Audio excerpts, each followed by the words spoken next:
Abusia mema wo akwaba de wo ba Ghana Today eso what I say. Yes. Abusia mesraw se ene eye eda edikan a wo de hwe sa channel YouTube video a click subscribe button so se de be ya latest update nyina no you post to ya na wonsa aye den aka what I say. Aha. Abusia de tell se ababa wa bi young girl be 14 years girl bi ni din a kire se eba ye eye Leticia Penaman. Abusia ababa we ayade se ne ho news a trendy e wo chese Ghana ha se ya ni nyina ne se ababa we Leticia Penaman ofri sunyane na yesi okosuku e wo Miracle Preparatory School e wo sunyane kwa abusia somewhere May na chese news e break yese ababa we ayade se wakosen ne kon ahoma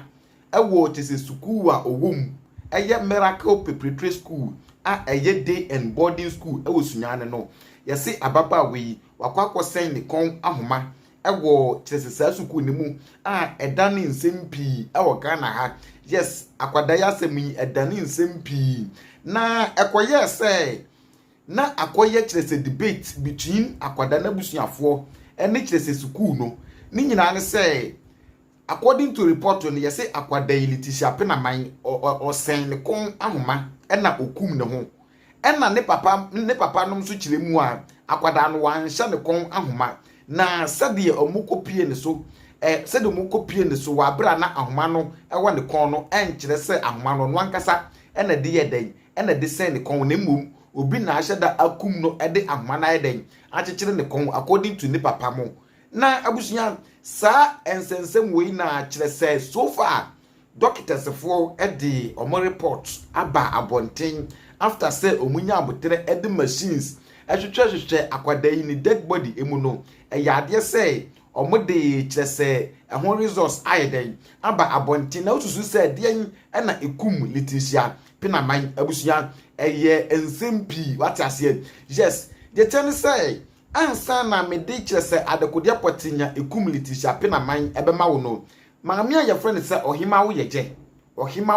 oye radio personality oye TV presenter what I say. Yes, radio presenter ohima wo yeje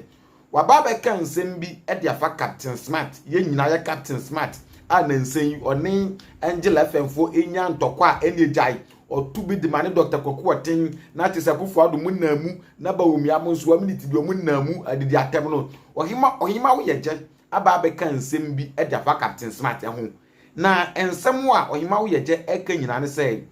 o say Captain Smart why ne ho so ye smart na ne smart ne so a wo ye no o de say amanfo din e de apɛ ono ne de o de penny fame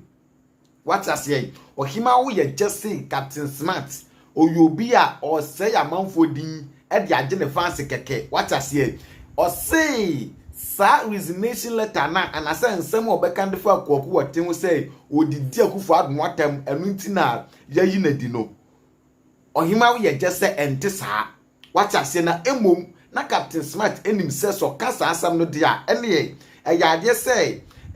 Ghana fo anase Kokuoten ene Angela FM sa Kokuoten na adwumakuo no omo ho be ye kire se Ghana fo esi ama kire se Ghana fo atwa abomu what I say enu ntina ema Captain Smart eba be ka say eyade so the di kire se odidi akufo admo atem ntina ya suspend no se ente sa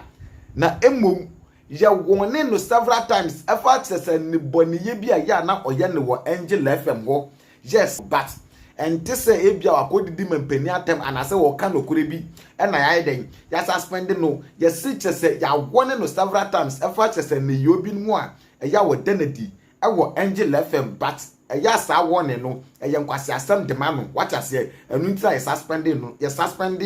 Captain Smart ohima oyeje anum ensem eno no yemfa omode no insiko na yento aso emfree kire say the main issue. Yes, the main issue eye Leticia Penaman abusuan they tell me say according to doctors report no omo autopsy na omo ye autopsy no ewie ye no doctor fo echiremu a eyade say sa allegations na Leticia Penaman na busuafo omo ye ade school ni say omo atwe ne humoja ene ade no doctors report echiremu a enye nokore doctors for hremu obia ntwe Letitia Penaman hu mogya na emom eyade se ode ahoma esen de kon na wo ye den owu ye watase yes nintebusuan se Letitia Penaman de ahoma sen de kon na owu ye de a na wutimu se de ne maame mo eka se onhye da ni oha obia no ubekom na eye small broken heart bi na akere se Letitia Penaman wakomu a chese wantimi ankontura ne ho a waye den wakum ne ho ya so far there doctors for abam watase na omofa na resource ene se Letitia Penaman ono ankasa ena je ne kra ede eden ede free ne nsam na enye obi biara entabusua me ne wo edi ahyiamu na so far we ene de ewokwa we ne de ewokwa me nso me de eho amanbo eyeden emawo ewo Ghana Today eso inse wunya subscribe ya mesrew subscribe for latest update ye the news no mu ye the news wa eye interesting kwa na ede den ede mawo ewo ha sei yes ma me fa wo nsi ha sei